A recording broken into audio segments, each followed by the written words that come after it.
Community Development Successor Agency. Can we have a roll call vote, please? Barrett. Here, or vote. Roll call, please. Yes, here. Barnacle. Here. Fisher. Here. Healy. Here. King. Here. McDonald. Here. Kosake. Here. All members are present. Thank you. And we are going to go to closed session. And for that, I will turn it over to our city attorney to discuss closed session.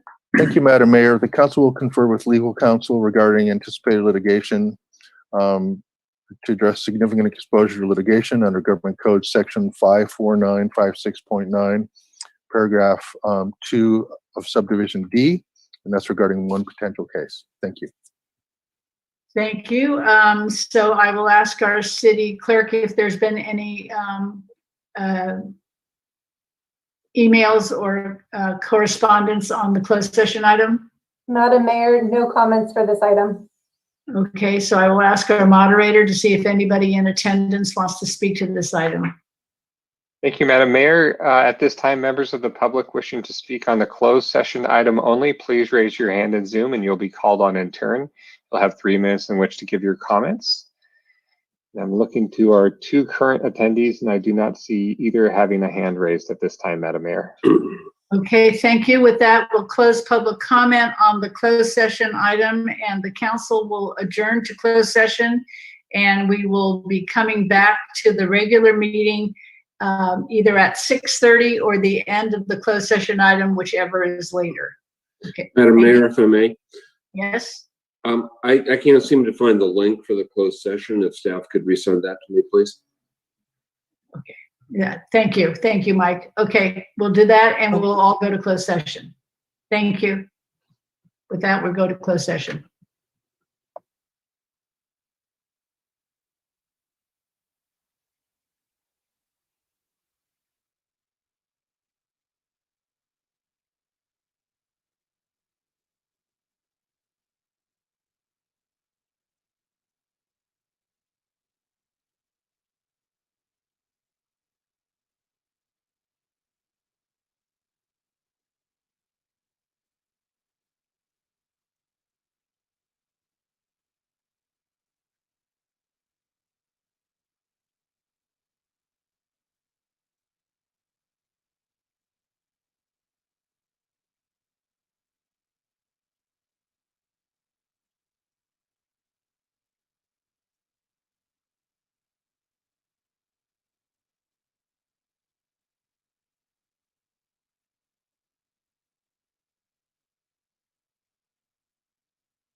Gonna, Where's the volume? Hello?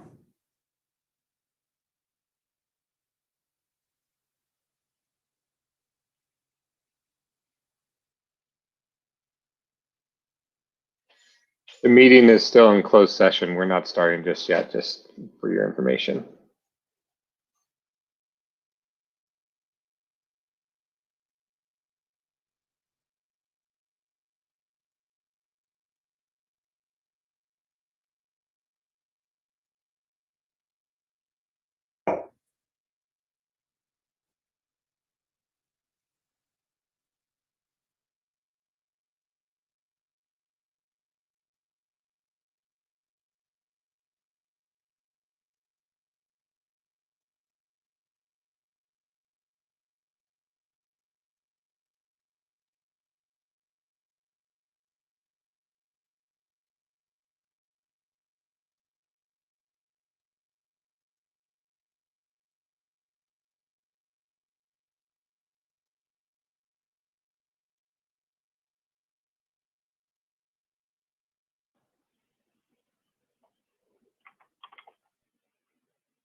For those in the public who are just joining, the council is still in closed session. We'll begin the evening session of the meeting as soon as they have returned. Thank you for your patience.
It looks like council members are returning. Members of the public, thank you for your patience.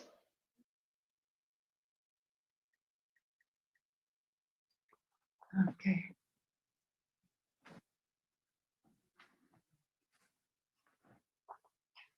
Okay, I can't quite see yet if everybody is back from the council.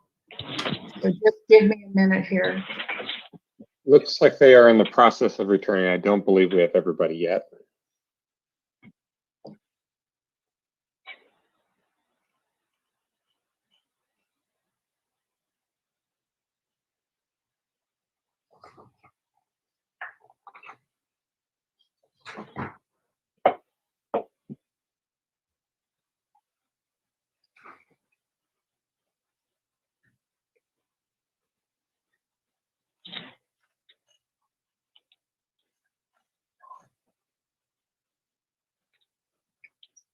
I'm not seeing the vice mayor or council member. Oh, there's council member Healy, and there's the vice mayor. I'm here. I think, yeah, okay, I think we're all here then. Okay, so thank you. And I'm apologizing for our being late, but we're coming out of closed session. So we're resuming our presence at the City of Petaluma regular meeting of the City Council and the Petaluma Community Development Successor Agency for Monday, June 7th. And can we get a roll call, please? Barrett, Here. Barnacle, Here. Fisher, Here. Healy, Here. King, Here. McDonald, Here. Posake. Here. All members are present. Thank you. Now we will do the Pledge of Allegiance. So you can either join me or mute yourself, and we will begin now. I pledge allegiance to the flag of the United States of America and to the republic for which it stands, one nation under God, indivisible, with liberty and justice for all. And now we'll have a moment of silence.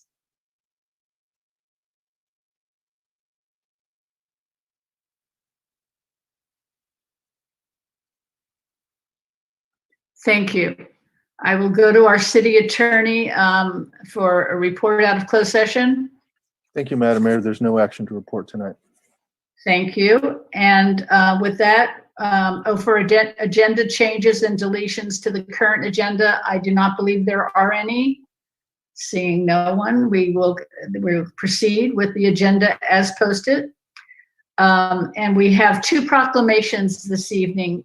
We have the first one is the City of Petaluma proclamation for the 125th anniversary of the Petaluma Women's Club.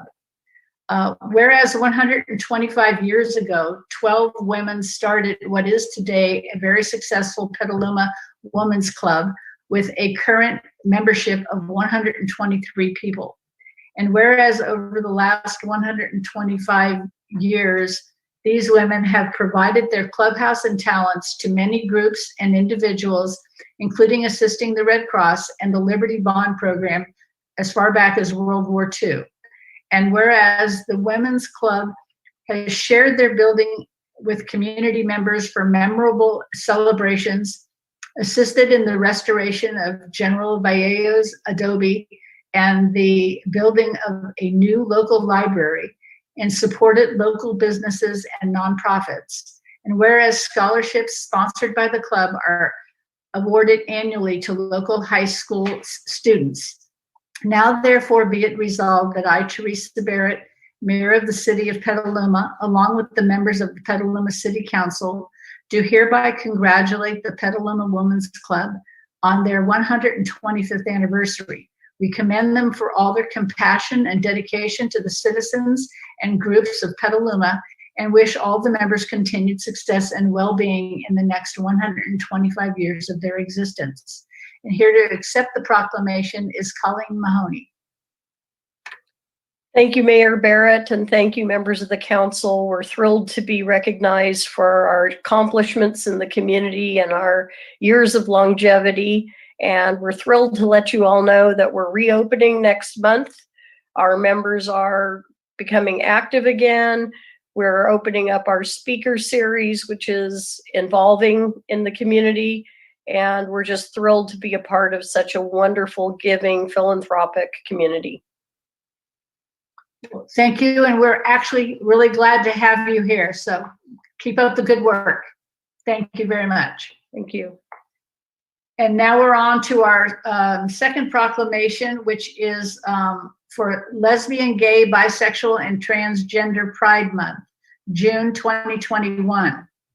Whereas the mayor and honorable members of the Petaluma City Council, the governing body of Petaluma, California, do hereby unite in solidarity and common purpose to recognize, honor, and celebrate the diversity, shared humanity, and civil rights of our entire community and all its residents.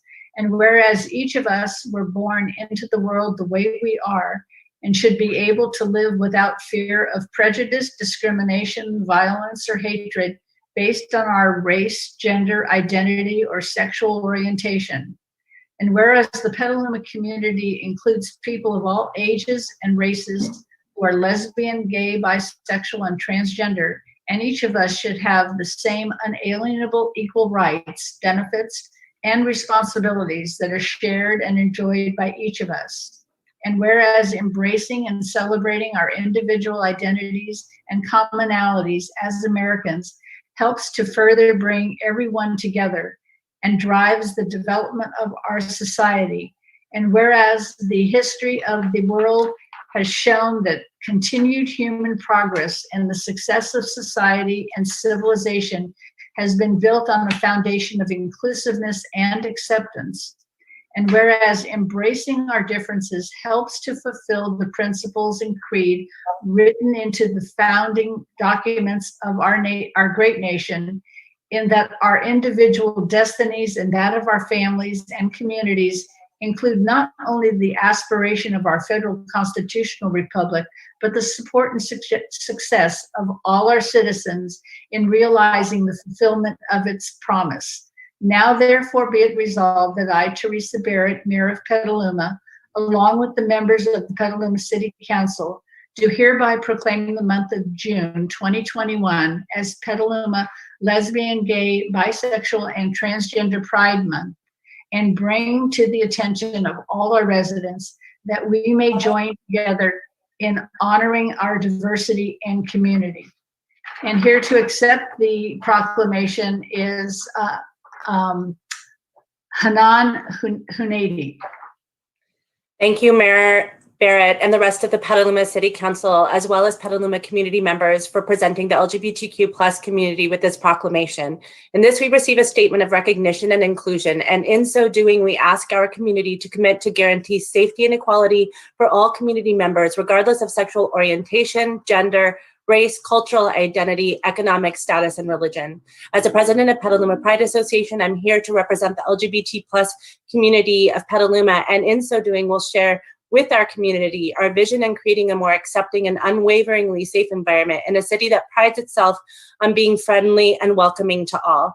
We ask our fellow Petalumans to help us in ensuring that queer families can enjoy public dinners without being stared at, that queer people can use restrooms without being harassed, that queer students can feel included and protected in all activities. Petaluma Pride will be hosting our main Pride celebration in September, and we'll be hosting Pride gatherings throughout the year on the 1st of each month. I would like to acknowledge Petaluma Pride board members Caitlin Quinn, Abby Herod, and Julie Schulman for all of their hard work. And I would especially like to thank our amazing City Councilwoman liaison, Delinda Fisher, for all of her support, guidance, and commitment to helping us grow our presence in Petaluma.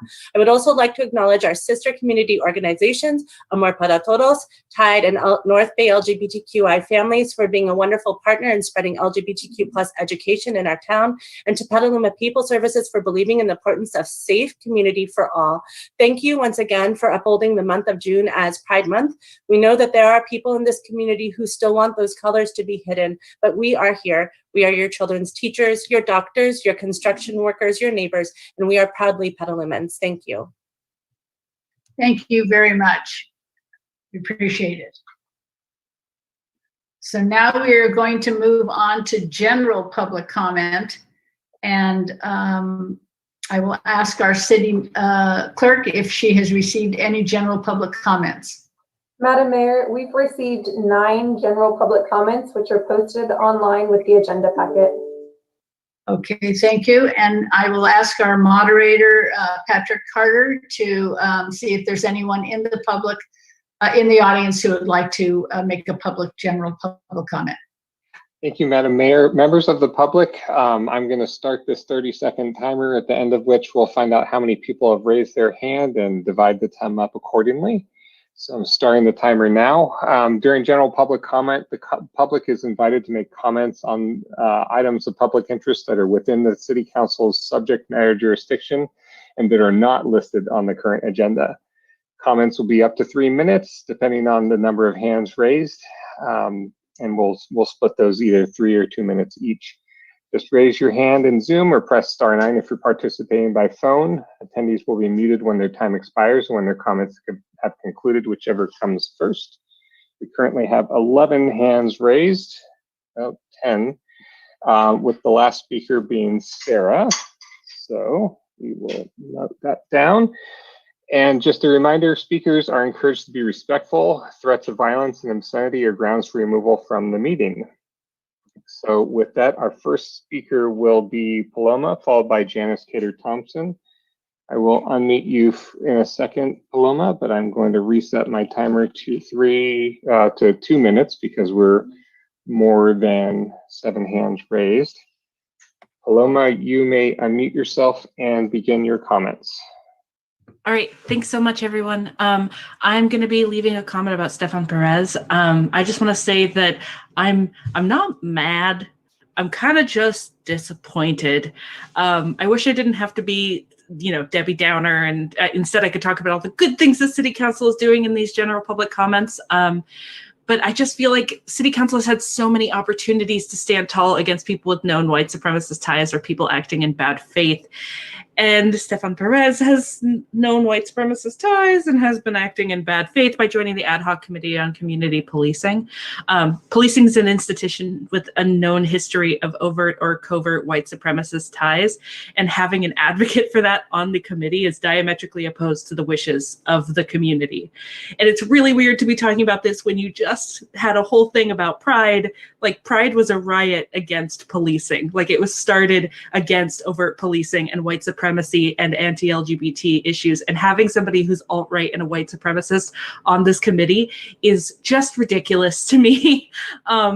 It's really not hard to do the right thing and to take a stand on this. And also, I know a lot of people have written in about this. A lot of people have sent emails and asked for this to be on the agenda, and not putting these things on the agenda wastes time in the general public comment that could go towards more pressing needs and concerns. This is kind of, in essence, silencing the community because our time is limited and we don't get dedicated time to hear from all of you. We want to hear what the council has to say. We want to hear what your thoughts are and where you stand, because you're elected officials, and we want to know that we elect people that align with the public's needs. Petaluma has been very clear about what they want. They want the police to be regulated. They want community to be having eyes on this, and they want the right people on these councils. And the way he was added last minute, it just doesn't speak well to this overall. Thank you so much for your time. Thank you for your comments, Paloma. Next speaker is Janice Cater-Thompson, followed by Allegra Wilson. Janice, you may unmute and begin your comments. Yeah, thank you. I'm also disappointed not hearing about Stefan Perez. I'm disappointed on how he was appointed to the Ad Hoc Committee on Race. It seemed like a last minute, and it seemed like a couple council members were really pushing him. And it's just disappointing that the council is silent on racism. I mean, this guy he should not be on the committee. And I think it's your silence that I'm most disappointed in. Thank you. Thank you for your comments, Janice. Next speaker is Allegra Wilson, followed by Josh Simmons. Allegra, you may unmute yourself and begin your comments. Hi, thank you. I'm calling similar to the past 2 callers. The Ad Hoc Committee has a problem with Stefan Perez on it. He's been found to promote hate and white supremacy. It's not safe for the committee members to have him there trying to do this work and have a white supremacist in their midst. It's not helpful to the work of the committee because, as somebody previously pointed out, Their whole goal is to provide oversight of police, and a white supremacist is just not there to do that. We all know that. The council has to remove him immediately and also answer for its lack of transparency and lack of action on this. Thank you.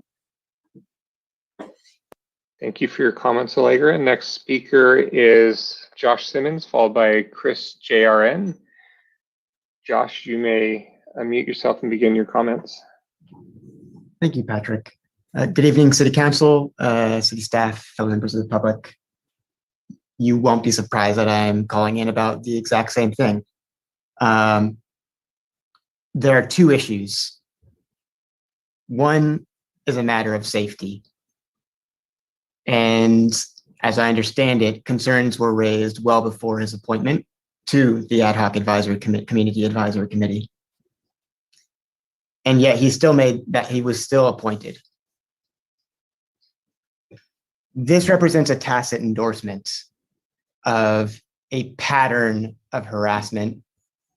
It is critical that City Council and city staff take a strong stand and take every measure to protect people of color and other marginalized communities in Petaluma, because they are at risk. Because a tacit endorsement of the kind of harassment that we have seen only invites escalation. I want to be clear about that. So I hope we see the right thing done tonight. I'm disappointed it wasn't agendized. I also want to point out the second issue, which is that the appointment to the Ad hoc Community Advisory Committee undermines the purpose of that committee for reasons that are so obvious, don't even need to be said. Please do the right thing. Thank you. Thank you for your comments tonight, Josh. Next speaker is Chris JRN, followed by Ben Peters. Chris, you may unmute yourself and begin your comments. Hi, Council and staff. It's Christopher Neugebauer here. I want to reflect on the process the city used to recruit the Ad hoc Community Advisory Committee. This process, the city reached out to key community groups to find committee members to represent people, and that was truly impressive. You reached out to community groups that were made of the very people who are disproportionately impacted by our police. The people those groups chose are exactly who we need to hear from, and it's great that we can hear their perspectives. This process showed how effective the city can be in building a committee that could effectively meet its stated goals.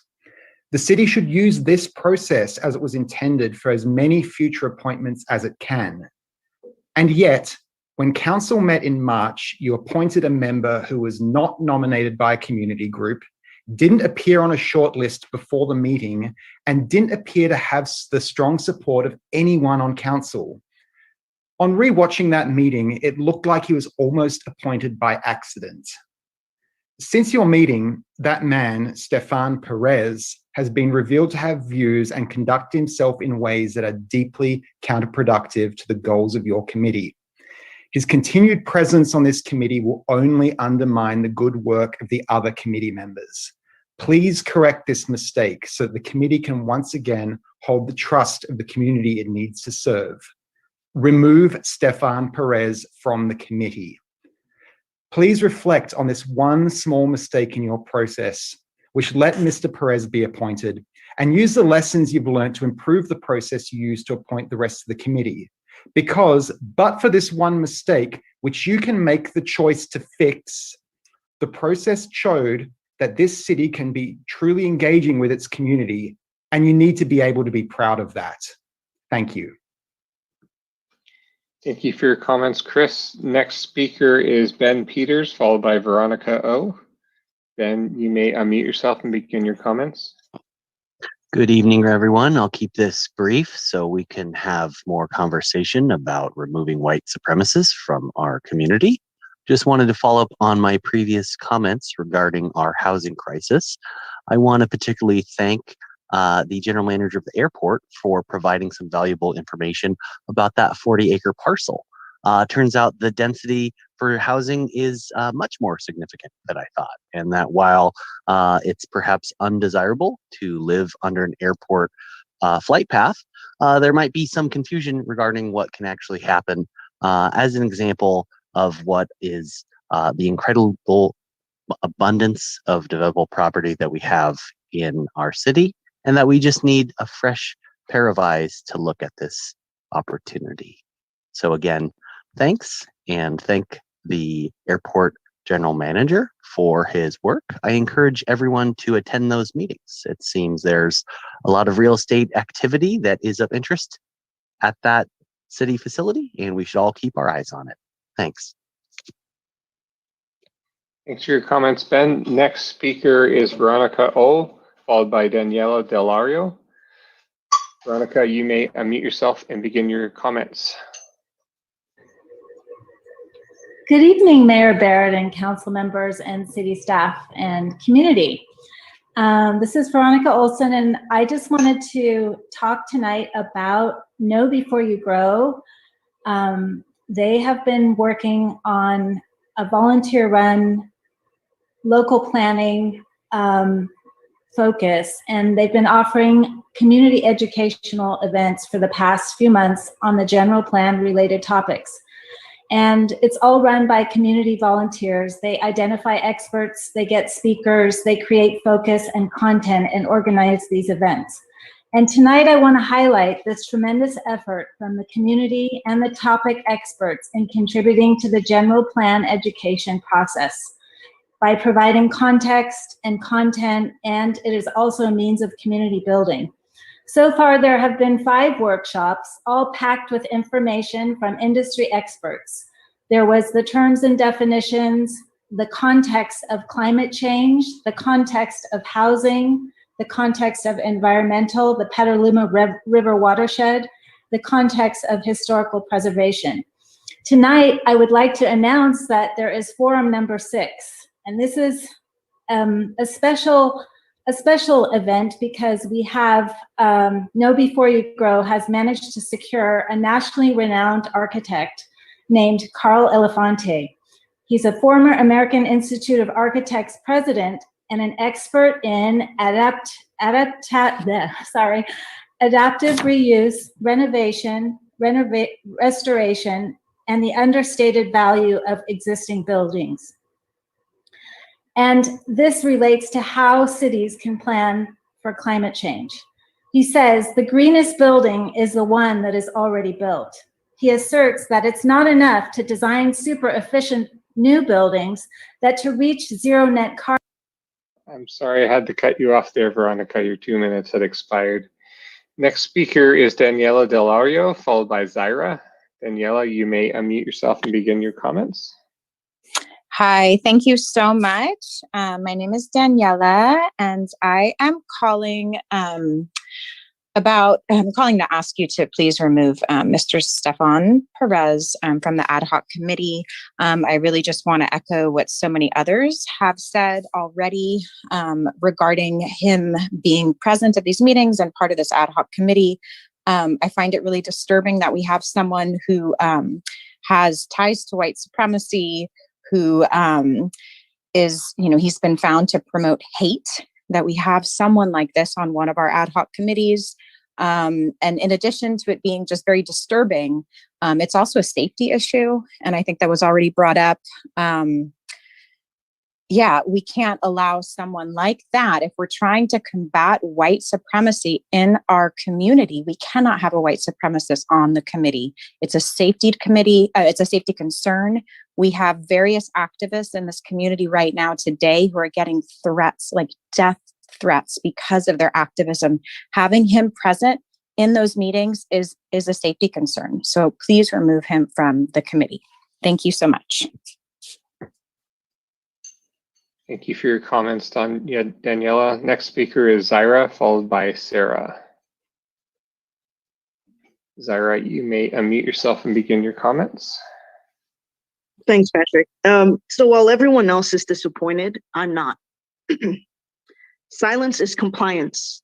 You all have been warned, and you dismissed my safety concern. You dismiss it because it doesn't impact you on an everyday life. You dismiss it because you all are comfortable sitting up there and not doing anything about it when you have been warned since the moment he was appointed. It also didn't help that our council member Healy wanted to also undermine where I lived. To throw that was a public safety concern as well for my own well-being, for my family's well-being, because none of you, I can guarantee you, have been threatened by white supremacy. And I hope that you make the right thing and not the white thing, which you continually do. So every time someone has told you they don't feel safe in Petaluma, but yet it is safe for you to have a proclamation in honor of LGBTQ+. And as someone previously said, that started as a riot against white supremacy.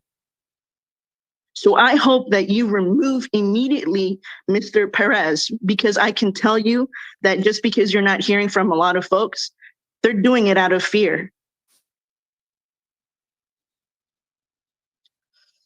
You have an obligation to keep us safe, and you have continued to fail to do so.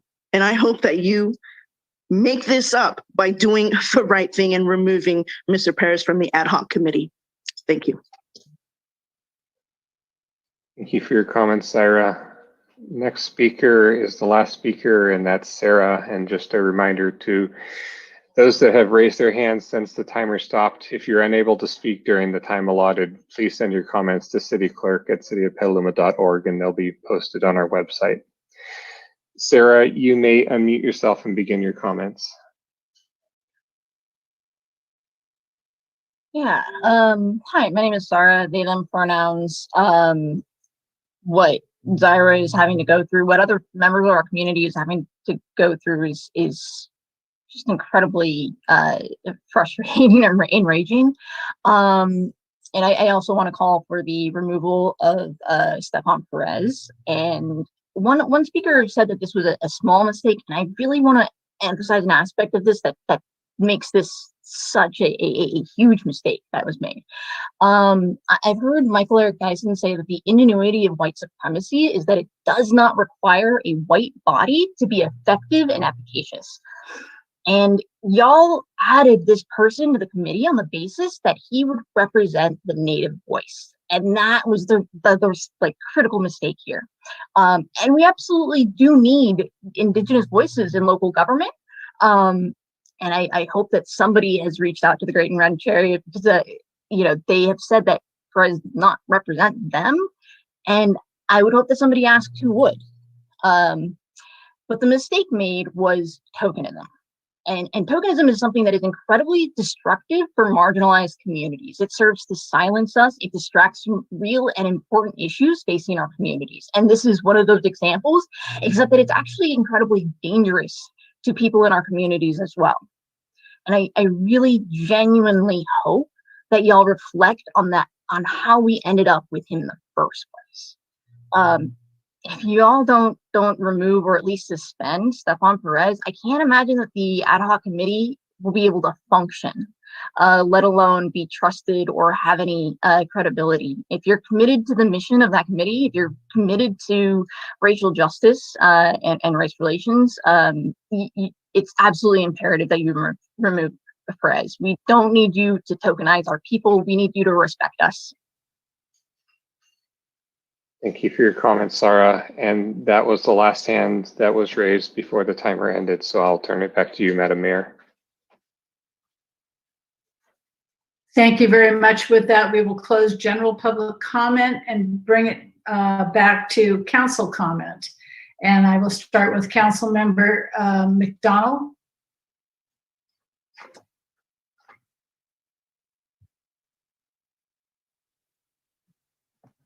Thank you very much. Sorry about that delay. Just shocked to be first again. I do want to also commend Know Before You Grow. They're just celebrating their 4-year anniversary. I think the programs are getting better all the time. and I wish them well in reaching their 125th anniversary.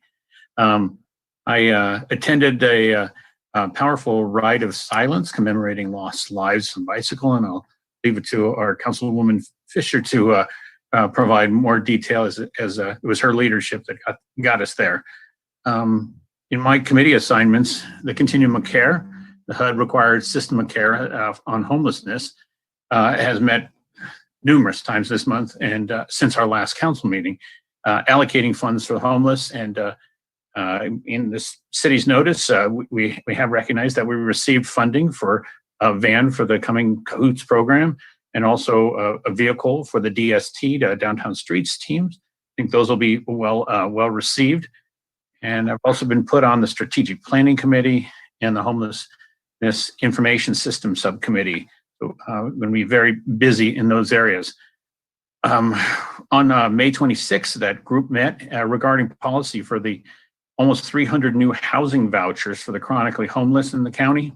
And HUD requires a coordinated entry system countywide, and it's necessary to link that up with support services. It's not just housing, it's services. And when people ask what they can do about homelessness in the area, the one key answer is help find houses that will accept these Section 8 vouchers. There's millions of dollars coming into the county and looking for good utilization. The other committee I'm involved with would be the Pedestrian and Bicycle Committee, Advisory Committee. And we just met and we received an update from staff on the North McDowell project, Old Redwood Highway down to Sunrise, paving improvements, where the crossings are, where the new sidewalks are going to go. It's only at a 10% design, but it's just very exciting that we'll get so much there. And then the committee also voted and directed SMART to reflect the preferred route of SMART's path through town. That is bike paths. SMART's not actually constructing too much more, but all the way from the Payran area to where it leaves town, south of town. And the last big item on that agenda at PBAC was the diet. It was a quick build for pedestrian and biking improvements. It was discussed. In the end, the committee's preferred improvements required parking removal on the sides of the road. And so we weren't able to proceed with that until we engaged more with the public about removing parking. But active transportation is important, and that'll be a task getting to that next level. Thank you very much. Thank you. And Councilmember Healy. Thank you. So I have two liaison meetings recently. First, the League's Public Safety Policy Committee met and took positions on several bills in Sacramento. The one that's probably of most interest to the City Council, and it's a little bit confusing because there have been announcements out of the governor's office in the last few days that they're going to continue to allow alcohol to be served at these temporary COVID type restaurant and bar spaces on sidewalks and in the streets. It turns out that can only continue by executive order while the emergency continues, and that will end at some point. And so there are a couple of bills that would continue that, give ABC the ability to continue those kinds of licenses for 365 days after the emergency ends, or emergency declaration ends. And that's intended to give folks time to figure out what the longer term solution is. Because I think this is something that most people want to see continue in some form. It's been successful. There's no need to shut it down entirely. And then secondly, the Airport Commission met. There was no discussion of airport land use requirements, but that would be a deep dive at some point. But what they did do is they're promoting, they're going to be installing signs for pilots promoting what they call a good neighbor policy, which is just to remind all the pilots using the airport to fly straight up or straight out to an elevation of 1,500 feet before starting their turns. And that'll hopefully reduce the impact on the nearby neighborhoods. That's all I had. Thank you. Thank you. And Councilmember King. Thank you, Madam Mayor. I did have one liaison report from Sonoma Clean Power Board. A couple of items there. The Community Advisory Committee will have some openings coming up in the beginning of 2022.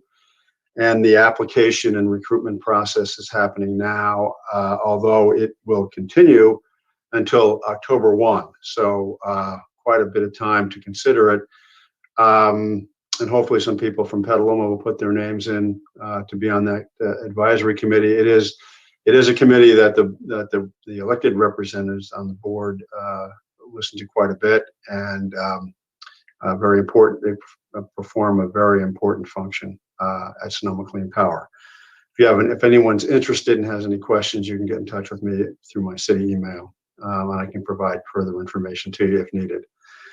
We also got notice that the Advanced Energy Center has a soft opening on June 15th in anticipation of its full opening. And there was a 6-minute video that was provided in our packet, but we didn't sit and watch it at the meeting, but it basically kind of ran through the features of the Advanced Energy Center, including heating and air and electric stoves and so forth. And I'm hoping to get a more streamlined copy that can be sent out to the city council so they can take a look into the city.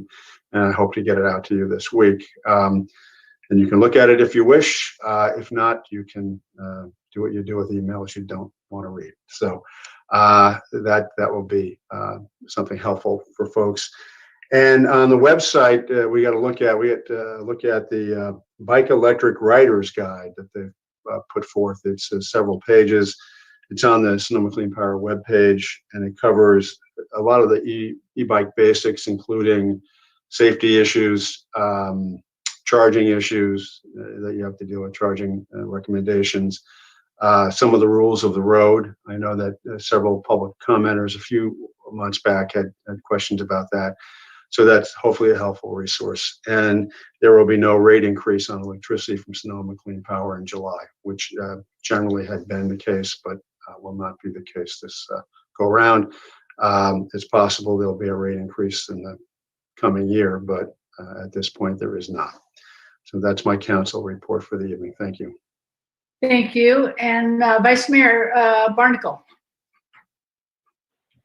Thank you, Madam Mayor. I've had 2 meetings since the prior council meeting, which feels like forever ago. Parks and Rec Commission met, and there was one item of substance on that agenda, the Bond Park, which is on our consent calendar tonight. We talked about that and gave feedback on it. I saw some of the feedback was included in the staff report that was in the council meeting tonight. Thank you, staff. And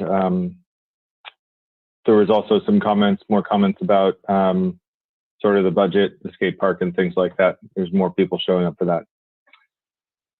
My other appointment was to the Ag and Open Space Advisory Committee, and we reviewed some of the projects, but mostly that meeting was focused on, well, not focused, but the highlight of that meeting was celebrating Misty Arias being appointed as general manager to the Open Space District. So those are my updates. Thank you. Council Member Fisher. Thank you very much, Madam Mayor.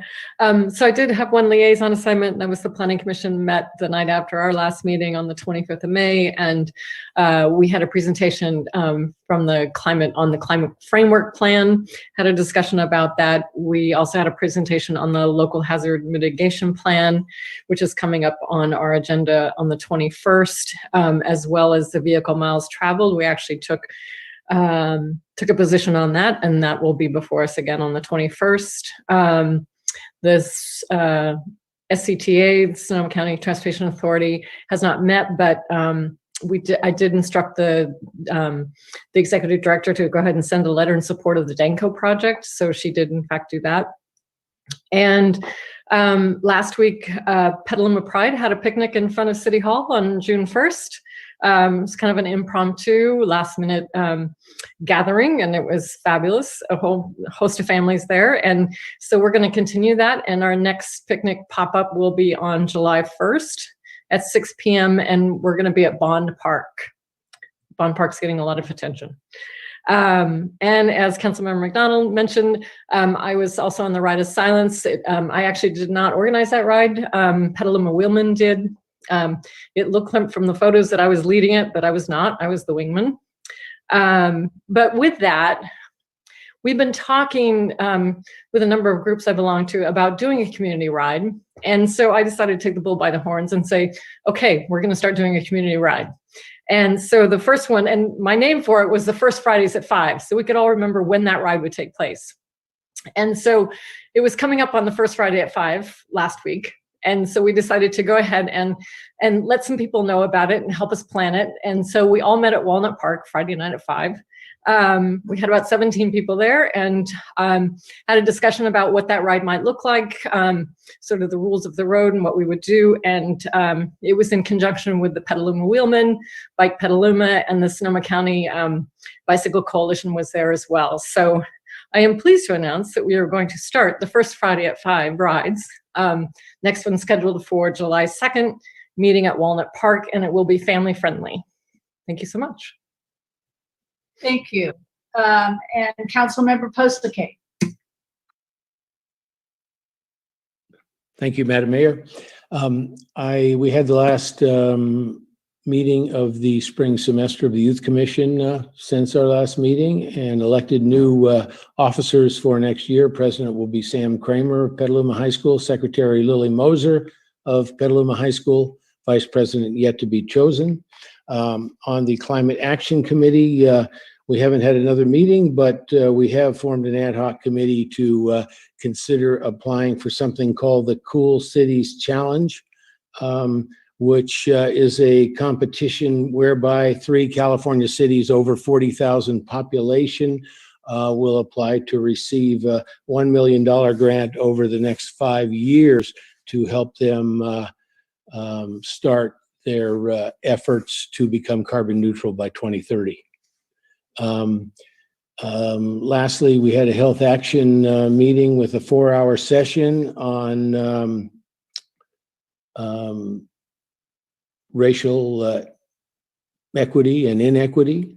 And that leads me to just want to add one more statement, which is that I appreciate all the comments tonight about the ad hoc Citizens Advisory Committee on Race Relations. I like to apologize publicly for being the person that put Stefan's name out there, and in my defense, say that I did do some due diligence. I didn't just get the idea at the end of that meeting, and I'm available for anyone who wants to talk further about that, as well as I'll be at the with our water conservation city folks at the Eastside Farmers Market a week from tomorrow. Thank you. Thank you.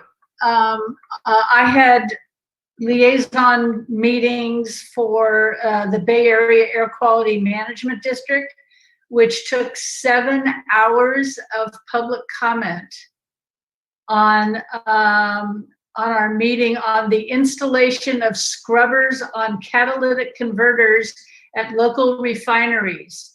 At the end of that time, we decided to put our decision off so that we could have a robust discussion about that, which nobody was up to. After that meeting, we had 179 people speak. And so that meeting, that decision has been put off to what I believe will be July 7th. That has not been confirmed, but that looks like the date that everybody can be there for. So that was a first. And we also had the library advisory board meeting for our local library, and our local manager announced his retirement this summer. So we will be getting a new branch manager, and I know many of you know about Lumacom, which has been started under our manager, Joe Cochran's leadership, and has grown as every year. And he is going to make sure that whoever takes his position will continue that. And the library has already started to be open on a reduced occupancy level, but it continues to be the library branch that has the most activity happening in Sonoma County. So changes happening at our library, and unfortunately, it is scheduled for a refresh. So once it reopens, it may actually close again rather quickly. So I'll keep you abreast of that once we find out when that will happen. Also, I attended the Memorial Day event at the cemetery, and Vice Mayor Brian Barnacle and I both spoke at that, along with Supervisor Rabbit. And, for one of the first public events that I have been to since COVID has started to relax, I was very impressed with the number of people who were there. It wasn't quite what it is in past years, but it was very well organized, and it was well attended given the circumstances. So, for me, that's always a very sad thing to, give time and thought to people who've actually given their lives in service to this country. So that was a good event to kind of come back out in public on. So I also want to propose to my fellow city council members that we move general public comment to the back of the meeting, and with that, council comment and city manager comment. So I'd kind of like to get a sense of how people feel about that. We have had it at both ends of the meeting, and just looking over the past few meetings of 2021, we have had very late meetings where we have started the business of city council at an extremely late hour because we have had so much public comment and increased public comment on even consent calendar items. And for those people in attendance now, consent calendar items really are items that the council is pretty much all in agreement. They just have to publicly be decided upon, but they are not usually controversial. And we've had some that had almost an hour's worth of conversation. And general public comment won't change that, but it does, when we have those delays, I think it would serve, I would be interested in seeing whether or not there's consensus to try this and go forward with it, and so that we can get to the actual business of the council, at an earlier time. So I don't know if I see my council member Healy has his hand up. So thank you, Madam Mayor. I was just going to ask the city attorney if we should have that conversation now or if we should agendize it for a future meeting. We can agendize it. And if it's something that the council wants to dig into and consider alternatives, then we definitely should. If it were something that there were a council consensus for, it could also flow into the draft agenda process, et cetera. I'm fine with agendizing it for a discussion soon. Thank you. Thank you. And Council Member McDonald? Yeah, I totally agree with you on the points you're making, but maybe there are alternatives. So I concur. Let's agendize for a future date.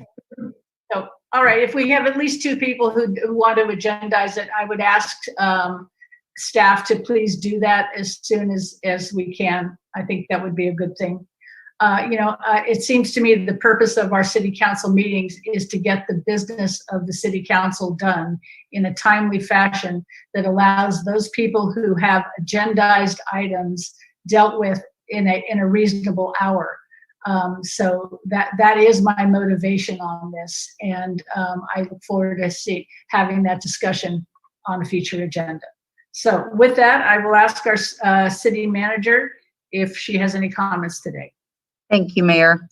Although our application period for our city committees and commissions just closed on May 31st, we still have some open seats on some of the committees: the Historic and Cultural Preservation Committee, our Measure U Oversight Committee, our Senior Advisory Committee, and Youth Commission. And therefore, we are going to keep those recruitments open as a continuous recruitment until the seats are filled. So for more information, we want to encourage folks to apply, and those applications can be found on our city website at cityofpetaluma.org/joining-CCBs, but you can also get to it at off our homepage. Thank you. Okay, thank you. So with that, we will move to approval of minutes. I have not heard anybody complain about the minutes that were submitted for May 17th. Seeing none, we will accept them approved as presented. Now we'll move on to proposed agendas. We have agenda for June 14th and June 21st. Councilwoman Fisher. Go ahead and move approval of those two agendas. Someone who will second that? Seconded by Councilmember Posake. And can we get a roll call vote? Barrett, Yes. Barnacle, Yes. Fisher, Yes. Healy, Yes. King, Yes. McDonald, Yes. Posake. Yes. Motion passes unanimously. Okay, thank you. And now we're on to the consent calendar. We have 11 consent calendar items. Is there anyone who would want to pull any on the council? Councilmember Healy. E and F, please, Madam Mayor. E and F. Okay, and anybody else? I'm not seeing any other hands raised. So with that, I will ask our city clerk if there's been any public comment received on the consent calendar items. Madam Mayor, yes, we received one public comment on item B, and that was it. One on item B. Thank you very much. And then I will ask our moderator, Patrick Carter, to see if we open public comment on the consent calendar, if there's anyone who wants to speak on that. Thank you, Madam Mayor. I see one hand raised, so I'm sharing my screen. This is for public comment on the consent calendar only. Please raise your hand if you'd like to speak on these items. And again, there's a 3-minute timer, and attendees will be muted when their time expires or when their comments have concluded, whichever comes first. First speaker is Aaron Chmielewski, followed by Blake Hooper. Aaron, you may unmute yourself and begin your comments.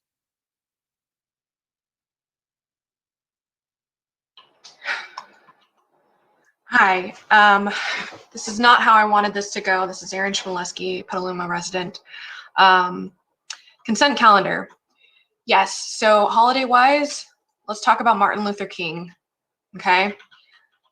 This is about civic engagement, the rights and the needs of people and those who are oppressed.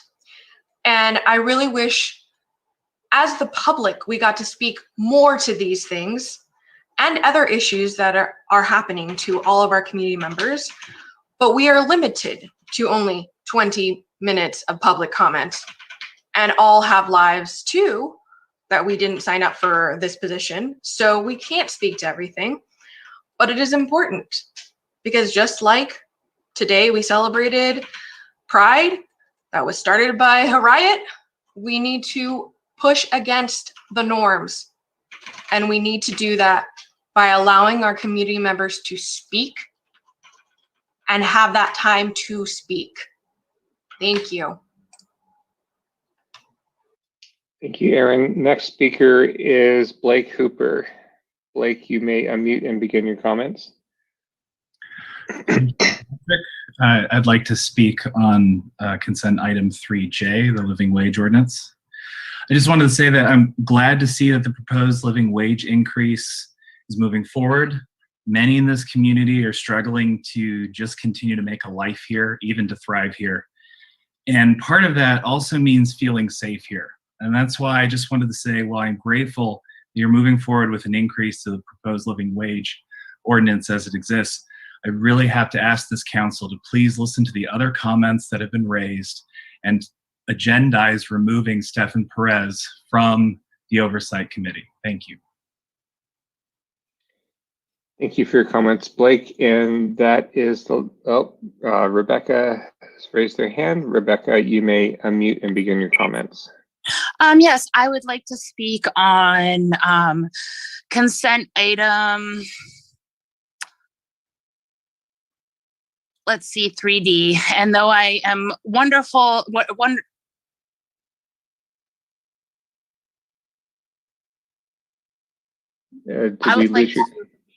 I cannot hear Rebecca. Rebecca, are you still there?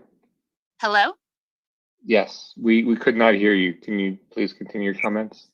Oh, sorry. I just wanted to comment on how I think it's wonderful that we're adopting some urban water management plan. And I'd also like to speak to recognizing that some of the commentators that you will be hearing from tonight on other items have been involved in things in the city that you may not publicly be aware of, including doxing and harassing community members, as well as involved in violence levied at other community members. And it will not be it will not be Stefan Perez, as has been noted in the Rebecca, I'm going to stop you right there. Madam Mayor, this comment seems to not be on the topic. Do you want it to continue? No, it isn't on the topic, and actually neither were the other two. And it is unfortunate that people are feeling unheard. But you know, there are other ways of being heard other than speaking at public comment or speaking on agendized items about issues that are not about those items. Contacting all the council members or the city clerk. We read the emails that we get from everybody. We do hear what you are saying, and we do take it seriously. So please respect us and respect the process, that when it's consent item issues, that is what you should be speaking about, or later on in the meeting when it is, you know, a specific item. Comments are limited to what those topics are. So please, if you're not feeling hurt, please reach out to us individually or through the city clerk. You know, we will hear what you have to say. Thank you. So with that, if there's no one else, we will close public comment on the consent calendar and bring it back to the council. And I would like to take the vote for the non-pulled items first. If there is a motion for items A, B, C, D, G, H, I, J, K, and L. And Councilmember King, you have your hand up. So moved. And a second, Councilmember McDonald. Seconded. Thank you. And with that, we'll take a roll call vote from the city clerk. Yes. Barnacle, Yes. Fisher, Yes. Healy, Yes. King, Yes. McDonald, Yes. Kosake. Sorry, Councilmember Kosake, I did not hear you. Thank you. Motion passes unanimously. Okay, thank you. Now we'll go to item E first and then to item F. Councilmember Healy, do you want to speak to resolution adopting the City of Petaluma 2020 Urban Water Management Plan? Yes, thank you.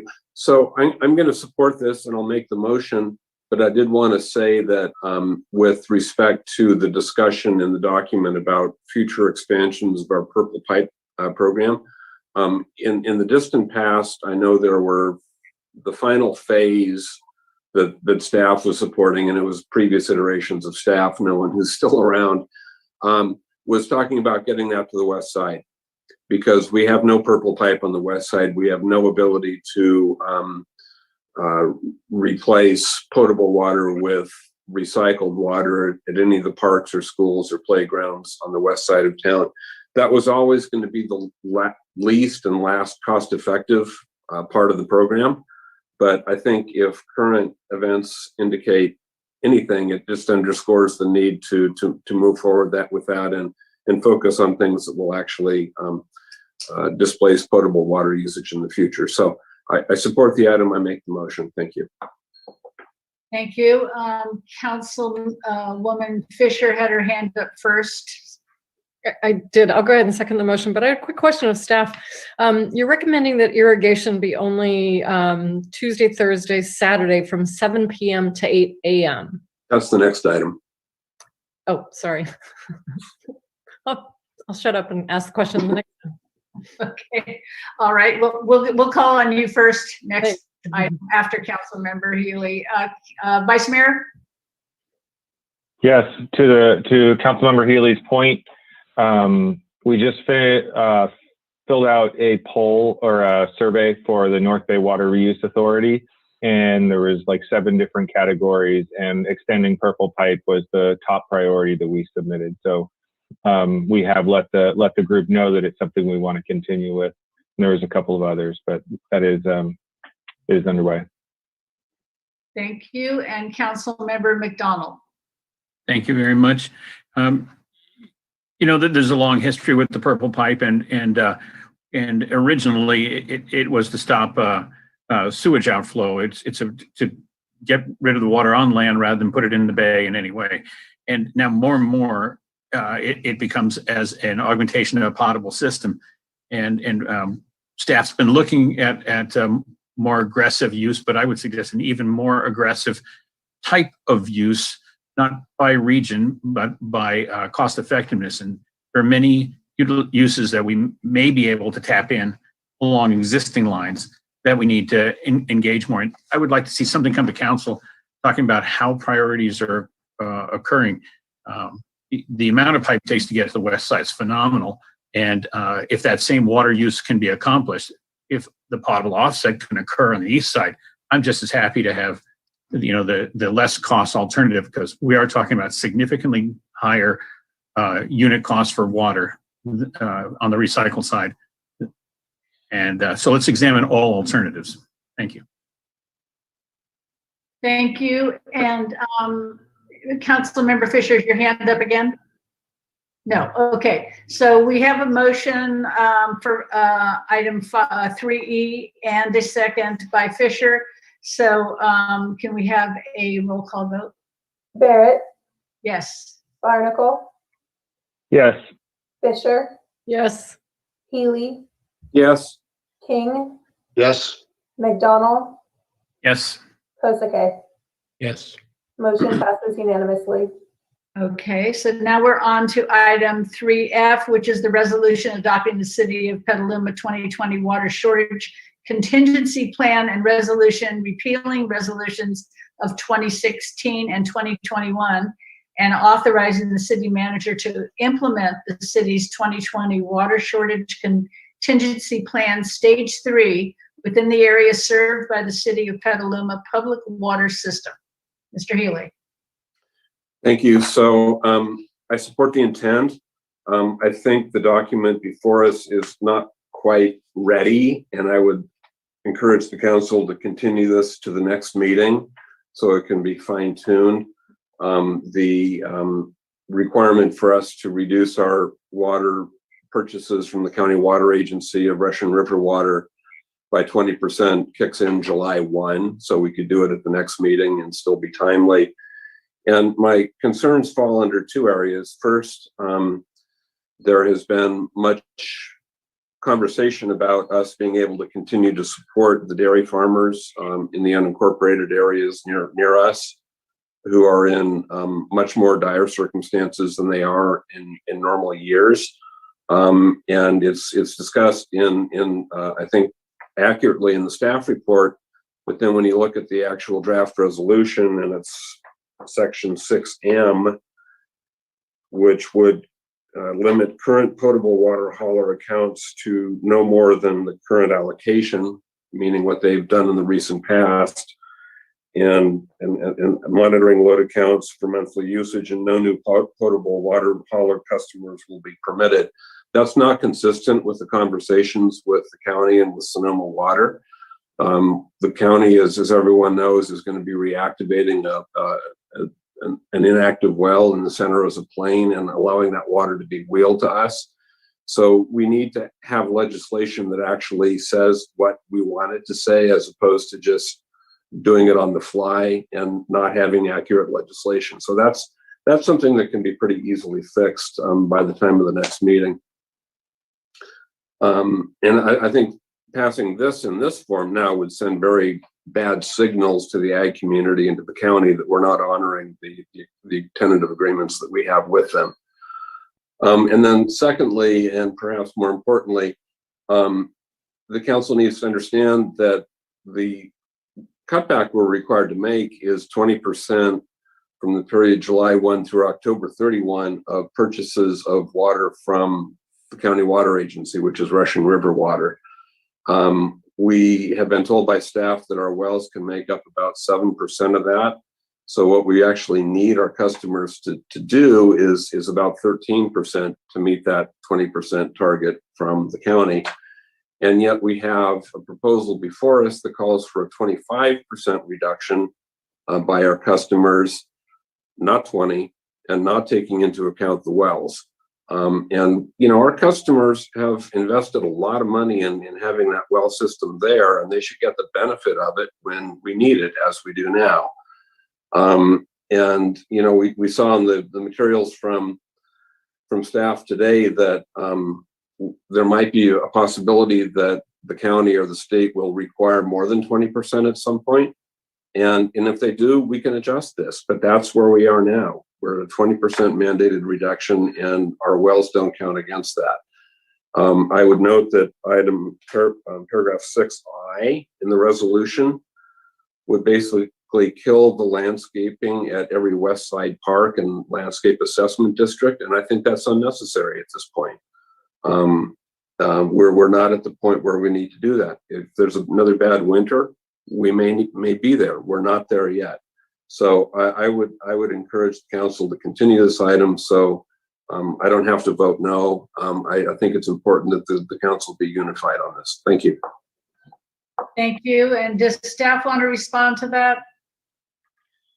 Hi, Kent Carruthers with Public Works and Utilities. The state is, we were told by the water agency today that the state is going to make a determination on the temporary urgency change petition later this week. So we'll know more then. So if you know, pushing it to the next council meeting would make sense. We're following the last drought and what was done, and some tangible results in the demand. So that's why the recommendation for basically turning off the frontages and the LEDs and the parks, except for the playing fields and the mature trees, is the recommendation, and what we've done previously during short-term curtailments and in the last drought. So I've talked to the park staff, and you know, working with getting the trees and everything irrigated, and also the median trees and the frontages. So it's basically targeting the turf areas within our control to really limit the irrigation demand. Okay, thank you. I saw Gina come on. Yes, I was just going to say I saw Gina Petnick come in, so please go ahead. Thanks, Kent. I just wanted to add one comment to that related to paragraph M. Councilmember Healy pointed out that paragraph M says that current potable water hauler accounts won't be allowed to haul more than current allocation, and load accounts will be monitored for monthly usage. No new potable water hauler customers will be permitted, and your concern is that is inconsistent with the direction that we hope to be going with new Santa Rosa plain well water, coming in from Sonoma County, from Sonoma Water, and staff is wholeheartedly in agreement with that. However, after 2 meetings now with Sonoma Water, it's abundantly clear to me that that is not going to happen overnight. There's going to be a substantial period of time to do the work necessary to put in the infrastructure, piping, and treatment to utilize the water from those wells before it is wheeled to us. It could be a few months. They're trying to beat that. We don't know. And in the meantime, we have to be responsive and consistent, staff felt, with what we've done on prior drought emergencies. So hence you see this language holding. If I would suggest if this item is held back and we're given an opportunity to learn a little bit more in the coming week, perhaps we can add a provision that addresses a future condition that takes into account this contingency water that might be coming to us, and basically take it into account and address it that way. But it's not around the corner, I don't think. So if I could jump in on that, Madam Mayor. Thank you. So I appreciate that, Gina, and I think we've all recognized that there were going to be timing issues because the county has physical improvements they need to do in terms of installing chloride contact pipe, I believe chlorine contact pipe or something like that. So there are timing issues, but that may be more of an accounting type concern. I don't want to be sending the message to the dairy farmers that you can't have any water for the next 3 months, but maybe after that, because after that they'll be irreparably harmed.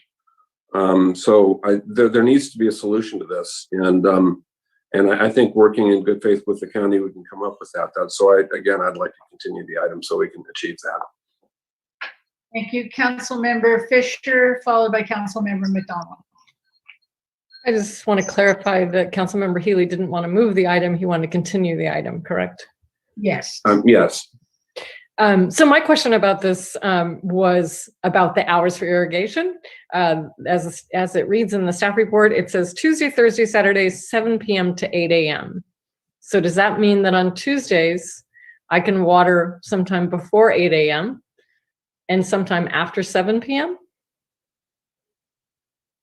Yes.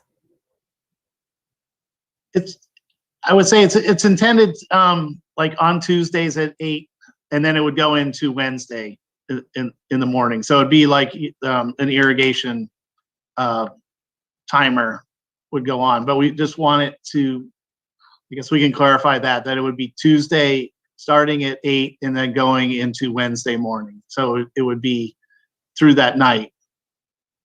We want to irrigate at night to prevent any losses with heat. Okay, so there also seems to be a conflict. Now we're encouraging people not to irrigate until 8 p.m. and this is saying 7 p.m. So what you're saying is that I can irrigate on Tuesdays, Thursdays, and Saturdays after 7 p.m. and anytime to 8 o'clock the next morning, which becomes Wednesday, Friday, and Sunday. Correct. I would agree with Councilmember Healy. We need to continue this and have some clarifying language. And if that was a motion, I'll second it.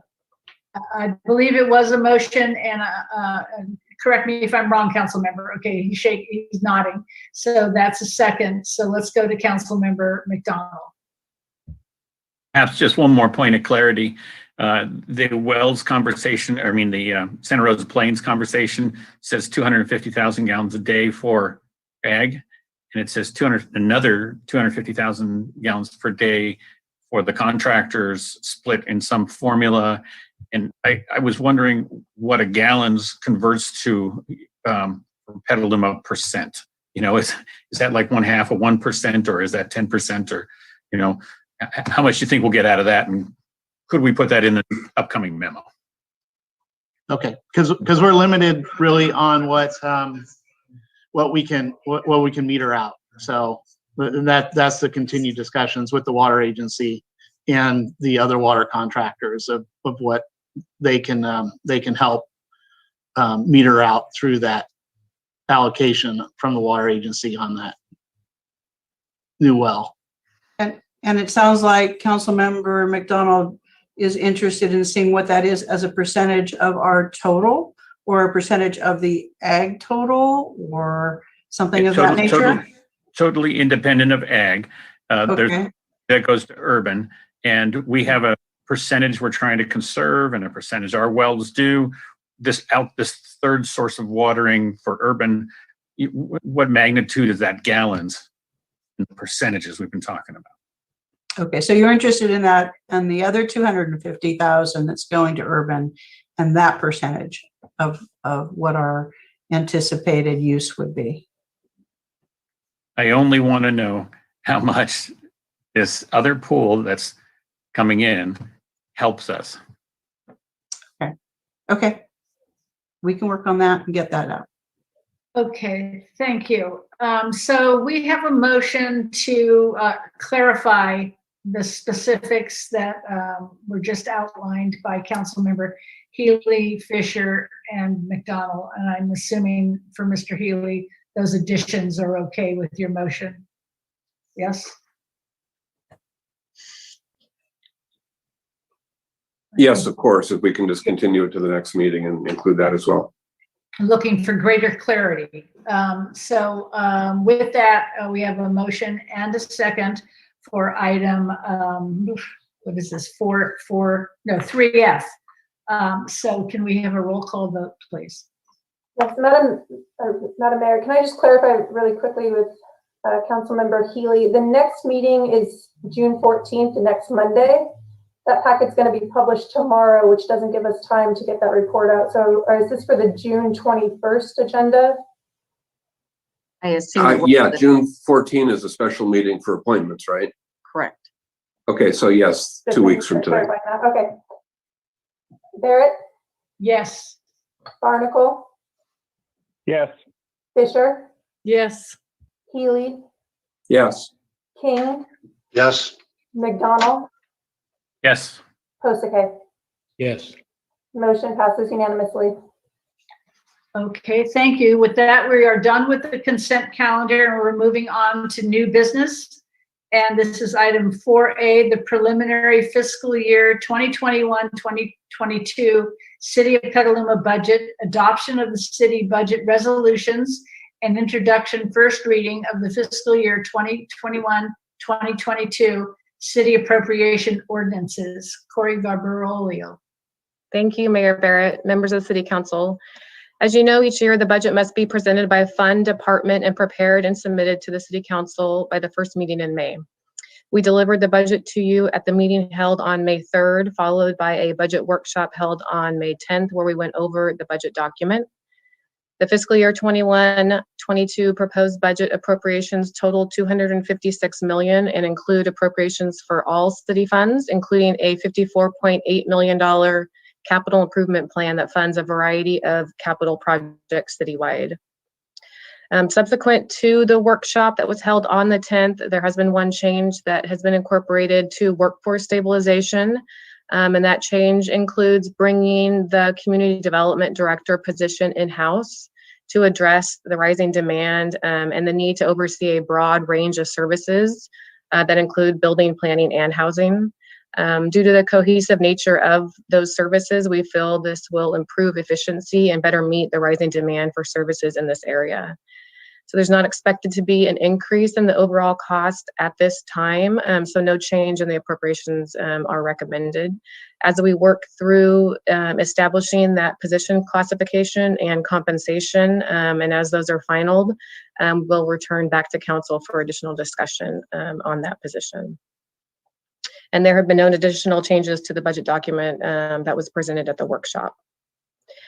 And just a brief overview or update on what we've learned since May 10th about the American Rescue Plan and the allowable uses for Petaluma's allocation of approximately $8.3 million.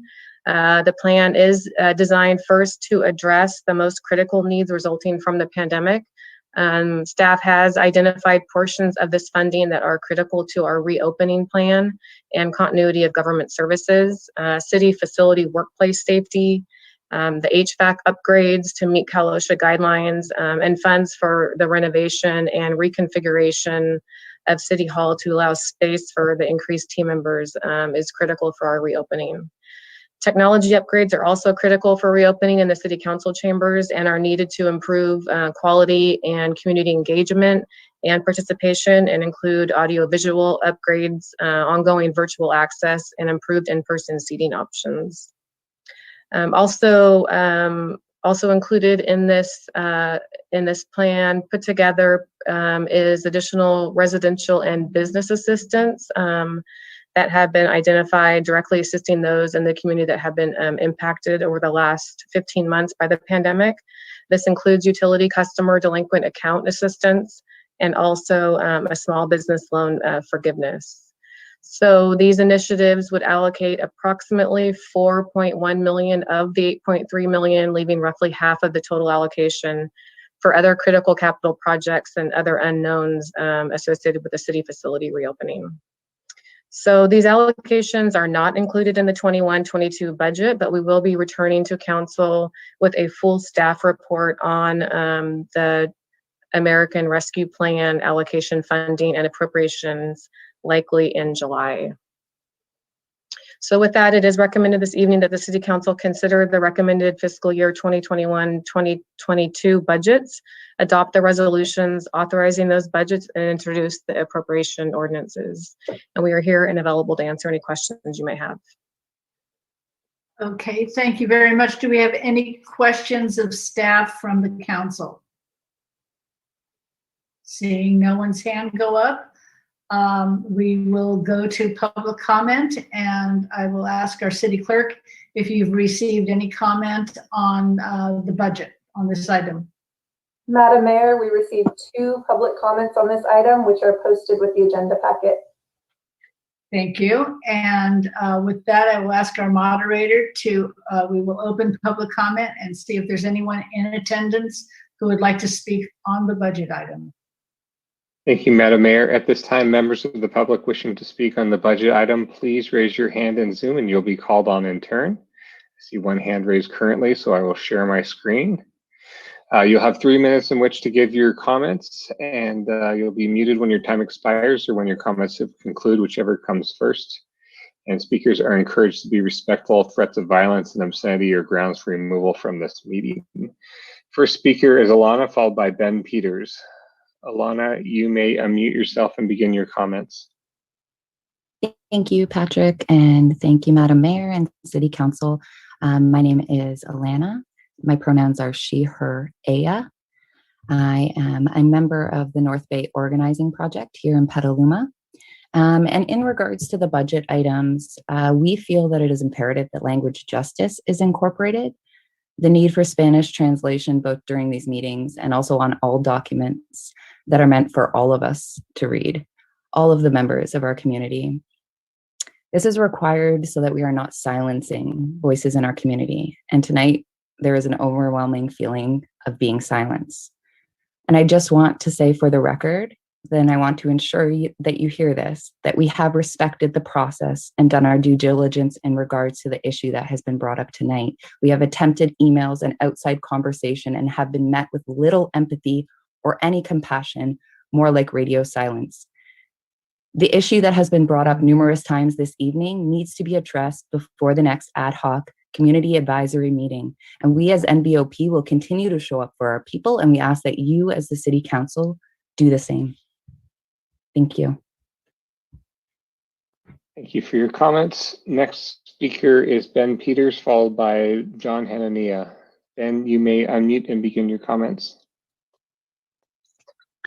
Yes, I would just like to direct everyone to the letter that was submitted regarding climate-friendly alternatives to diesel generators. So if you read through the CIP program, there are numerous generators, over $1 million of spending, and there doesn't seem to be a complete thought as to the best way to go about this.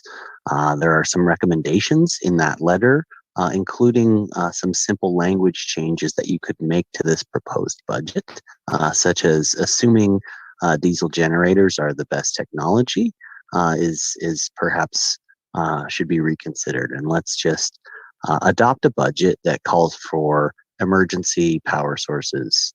And lastly, I'd like to invite everyone to the 350 Petaluma meeting that's going to be taking place regarding these alternatives. I think it should be exciting, informative, and look forward to climate-friendly technology in our city. Thanks. Thank you, Ben. Next speaker is John Hanania. John, you may unmute and begin your comments. Good evening. Can you hear me? Yes. On May 10th, you guys have the workshop and you talked so much about the budget. And I said to you over and over and over that you guys don't listen. You got wax in your ears or you're just wooden Indians. And Dave King came back with a little comment saying, to reference to the wax, that you listen to the public and the public listened to you, and basically that there's no wax in your ears. So please listen carefully. You can go back and listen to that meeting back then. And for someone as educated as you guys, and especially Dave King, with the law degree, you might want to look at the Public Record Act. And if you recall, I asked for the document to be sent to me. And now this is a month later. I haven't seen it. And I'm referring when Peggy Flynn was wishy-washy about the improvement on the police department. And when Brian Barnacle started asking questions, all of a sudden she changed her mind. Oh, it's a safety issue. And I think she's full of it. It's not a safety issue. And I think the public have a right to know of what's going on. I requested to see those documents, okay? All 7 of you are there. All 3 staff there, the city attorney, the city manager, the city clerk. So Dave King, please go back and do your research, since you are so smart, at the Public Record Act and know how much time you need to respond. And why is it I'm not responding to? And when I tell you you got wax in your ears, you just proved it. You prove it, everything, time and time again. I put the seed out there, and all you do, you take water and you water it and you... I'm sorry, John, I'm going to cut you off right there. I'll give you time. Can you please return to the subject of the budget? I'm not hearing a comment on the budget there. You can continue your comments now.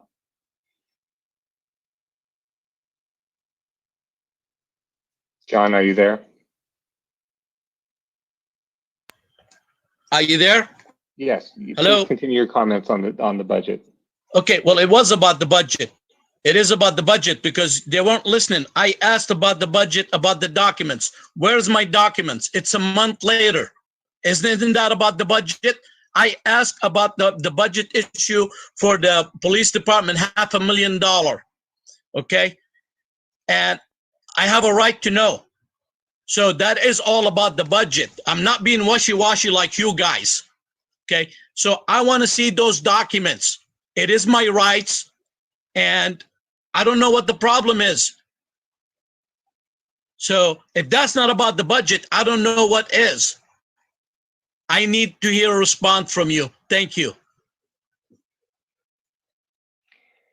Thank you for those comments. Next speaker is M. M, if you can please state your name for the record and after you've unmuted yourself. Thank you for those comments. Next speaker is M. M. Are you there, M? Yes, I'm here. Thank you. I just wanted to share my support in making sure that the funding goes forward with Westridge Trail, with Thompson Creek Trail. And it's just an amazing asset for the community. And also wanted to share my support of finishing the East Washington fields with the Little League baseball fields. And we've already done so much work there with the parking lot and the bathrooms and all the facilities and the multi-use fields that have already been completed there. And I would love to just see the project be completed. So thank you very much for your time. Thank you for your comments. Next speaker is Diane Heckenberg. Diane, you may unmute and begin your comments.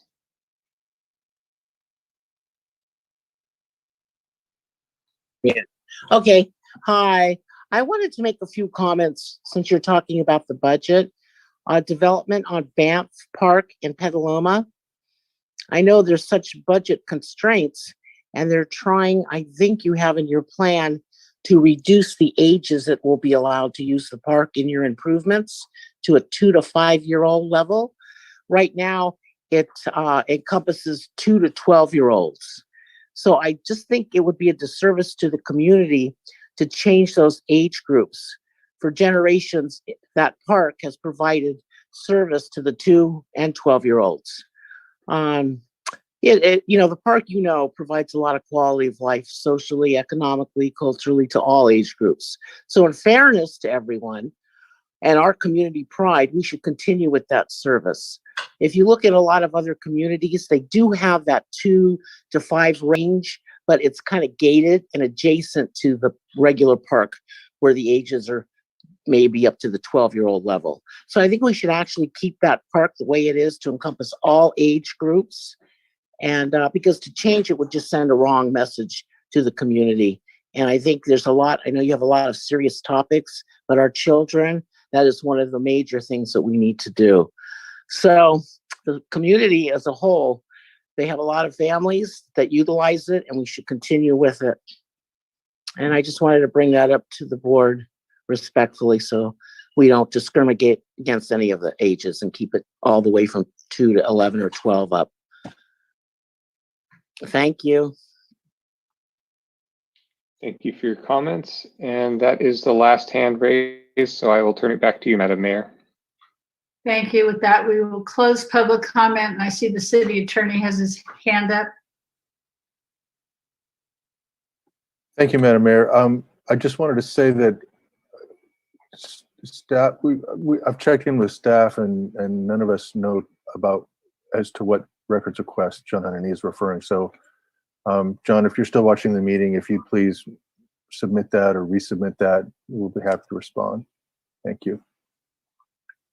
City Attorney, perhaps what Mr. Hanania needs to know is there a process for asking for a public records request, or is it just, is a public records request met by asking for something at a public meeting? It can be met by that as long as it clearly identifies what records are being sought. Requests can be perfectly valid and be oral, can be email, can be in writing, but none of us know what request Mr. Hanani is referring to. So if he could let us know, we'll do our best to respond.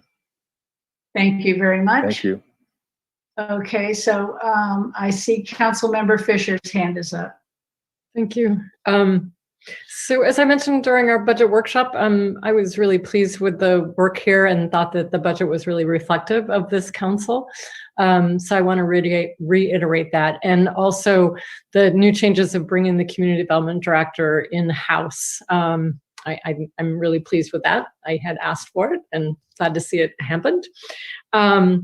And in reference to the comments by Ben Peters, I did ask the question during the workshop about the alternative to generators, and I was assured by staff that they were looking at those alternatives, but I do think it's a good idea to go ahead and add that language into the budget so that as we have new people that come into the department, that everyone's clear about what the intention of this council is, and that diesel generators are not climate friendly. It's not where we want to be going, and that we want really to be looking at alternatives. So I would really like to see that change made. And then in terms of the American Reserve Plan, or Rescue Plan, sorry, and how that money is proposed to being spent. I know that's not part of the discussion tonight.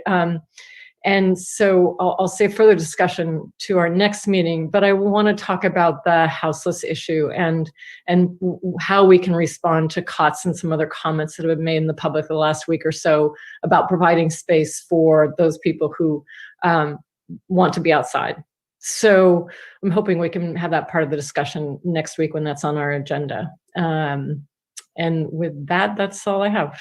Thank you. Thank you. Councilmember McDonald. I just really wanted to appreciate how big a step forward this is for Petaluma, the magnitude of this budget, the increase, and all the things that are in it, and especially focusing on the capital improvement program, going from 25 million last year to 55 million in the coming years. I mean, it's huge. In fact, it's a cultural change for staff and for residents, so many activities at once. And I want to note that the budget includes a plan for $25 million increase in street paving from Measure U, but it's still not enough. The roads will only modestly improve, and I appreciate staff's candidness in this. We'll still be in a $100 million hole, and we'll still need to find a way to get out of the Bay Area cellar for worse roads, worse conditions. We don't want to be pothole Luma anymore. And I'd like to have that as an aspirational goal as we get to our goal setting meeting at the end of the month. And I wanted to point out that in last year's budget, we had a sidewalk replacement loan program, but it wasn't utilized by the public for years. And so it's been dropped out of this. And hopefully we can come up with a new and improved way to get property owners to fix their sidewalks. Sidewalks are certainly treacherous around town. And to reach our goal about a more walkable town, we need sidewalk repair. So I'm hoping that we'll be able to, as time goes by, add that into our budget and activities. So those are my comments. I think this is a very ambitious and very important year in budget. Thank you. Thank you. Councilmember Poston, please. Thank you, Mayor. Again, I want to thank the staff for all the work that went into this, and just to add a second to Councilmember Fisher's request for to add that verbiage to the generator acquisition item. That's all I have. Okay, thank you. And Councilmember Healy. Thank you. So I think this is my 21st annual budget. This is by far the happiest one I've ever seen. In past years, this has been a gloom and doom meeting. My first city manager, Mr. Stouter, used to like to say at this meeting, doing less with less. That was his mantra. And Measure U allows us to get beyond that. And so we're doing a lot of really great things here. So I couldn't be more pleased with the overall direction. There are a couple minor things in the budget that give me a little bit of heartburn, but I'm going to support it as written anyway. One, I think we're adding a position, part of the responsibilities of which is being involved in a master plan for the fairgrounds. I just want to let the community know that that does not imply that any decision has been made with respect to the fairgrounds lease. It's an exercise we need to go through anyway. And secondly, I am concerned that we may be overly optimistic on a low cost for the next dredging that we need to do. But that's something we can address going forward. I want to try to fine tune those estimates going forward. We got a memo today saying we don't currently have permission to dredge outside the city limits, below the city limits to the bay. That would be a fixable problem if we asked for it, I'm guessing. And I just want to make sure that we're putting enough money aside over the next several years that we have the money that we need to actually achieve the project. So I'm going to support the project. And at this point, Madam Mayor, if I may, I'd like to move approval of all the items with the language that Councilmember Fisher was asking for, suggesting that or specifying we want the most environmentally friendly power backup for the various facilities that we'll be looking at coming forward. Thank you. Okay, so that's a motion. So before, unless the Vice Mayor is next, I don't know. No, actually, it's Councilmember King is next. So if you want to make that second, go ahead. But if you don't, I'll ask for a second. I will second Councilmember Healy's motion with the okay. All right. the additional language added in. And my comments will be brief. I look forward to having the discussion about the additional money from the American Rescue Plan Act in a few weeks or a month or so. Although I haven't reviewed as many budgets as Councilmember Healy, I have reviewed a few, and it is not a good feeling to approve a budget knowing that, which I did in the past, wondering if we're going to have to make mid-year adjustments that cut dramatically for different things. It's good to have our pension situation a little more stabilized, and it's good to have projects that can be built. And I agree with Councilmember McDonald about the roads. If anything, I ran for city council to try to fix those roads several years ago, and still want to move in that direction. But ultimately, what I want to do is thank the voters of the city of Petaluma for approving Measure U. That is clearly the difference in the discussion that we've had this last couple of months compared to the prior years and the years before I was on the council, where I observed those discussions, and they were grim discussions. And I appreciate the faith that you've put into not only the council, but the city staff and management to use this money wisely and meet community needs. So thank you. And I think that is it on my comments. And I appreciate all the effort that staff put into this budget. I know it is not, doesn't show up from the budget machine. So that you press a couple buttons and it pops out. So thank you to the finance department as well, and everyone else who helped. Thank you. Well, Vice Mayor Barnacle. Thank you, Madam Mayor. I appreciate the changes around generators to emergency backup that were made, and definitely support those. Also support having a fairly robust conversation about how the American Rescue Funds can be used for the unhoused. I was I don't want to say shocked, but it was not expected to see the op-ed in the Argus last week from COT CEO. And I'd like to look at that with those funds. And my final thing, and I'm definitely going to support the budget. I certainly am. I'm elated that we're not cutting things, and I know how I'm grateful to the voters. I'm grateful for staff for putting in the extra work over the last several years, and I'm excited to see all the things we're going to get done over the next several years. And I do want to point out that we need a parks plan, that we need to have a process to really figure out what we want our parks to be, so that when we're doing things, Janice Cater Thompson's letter today was a good example of when you don't have a plan, you miss out on opportunities. And I think that if we make that a priority this year, and I know we have a priorities meeting coming up, but if we make that a priority, we'll be more effective at planning our city, developing our city over the next several years. So thank you, and I'm really excited to vote yes on this. Thank you. Gina Benedetti Petnick. Thank you, Mayor Barrett. I just wanted to offer a little clarification and explanation of staff's approach on the generators. I understand there's concern among many of you that we might be going down a dark path on the generators, but in fact, we're very committed to trying and researching now, well underway, multiple prong research, exploring and investigating alternative fuel emergency generators. It's not so simple. There's a few options that show promise.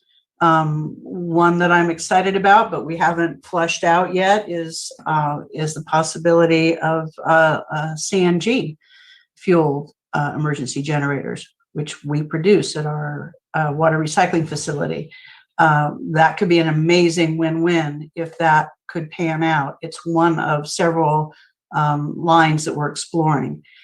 But I have to say, it's taking a little bit of time. We want to do this smart. We have to get the infrastructure in some of these facilities, the switches and the panels set up to accept the generators. And we have fire season nearly upon us.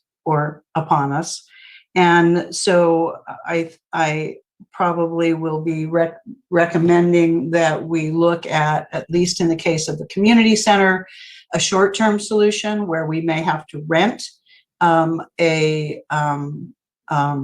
conventional fuel generator just as our backup plan until we have a permanent solution, alternative solution in place. So that could be necessary. It will only be done if it's necessary, but we want to have that as our contingency. That's our backup plan right now as we work through this. So I just wanted everyone to know that, yeah, we're working on it. We are as committed to this as you are, and we've taken your direction on this and are moving forward as fast as we can, and very excited about it. And if language needs to be adjusted in the generator CIPs, we can certainly do that. But in reality, we are doing it right now. So thanks. Thank you very much. And I just want to join the rest of the council in thanking the community for passing Measure U, thanking our staff for working overtime, and that starts with our city manager and our finance director, who, you know, really, this is an annual event, but it must have been more fun this year, Corey. I just have to believe that. You know, it's just really nice to have some money to work with to deal with all of the issues in our community. So thank everybody for that. And with that, we have a motion on the floor and a second. So a motion by Healy, second by King. So can we have a roll call vote, please? Barrett, Yes. Barnacle, Yes. Fisher, Yes. Healy, Enthusiastically, yes. King, Yes. McDonald, Yes. Kosake. Yes. Motion passes unanimously. Thank you very much, and we will see you for the second reading. So now we are on to item 4B, the resolution recommending appointments to the Mayor and Council Members Association to fill vacancies on regional bodies. And our city clerk will handle this one. Thank you, Mayor Barrett. You, the council, you voted on this earlier this year for various vacancies on regional boards and committees. There are additional vacancies due to term expirations or elected members leaving office. The appointment or the application period was open through May 28th, and letters of interest were received for 5 of the positions.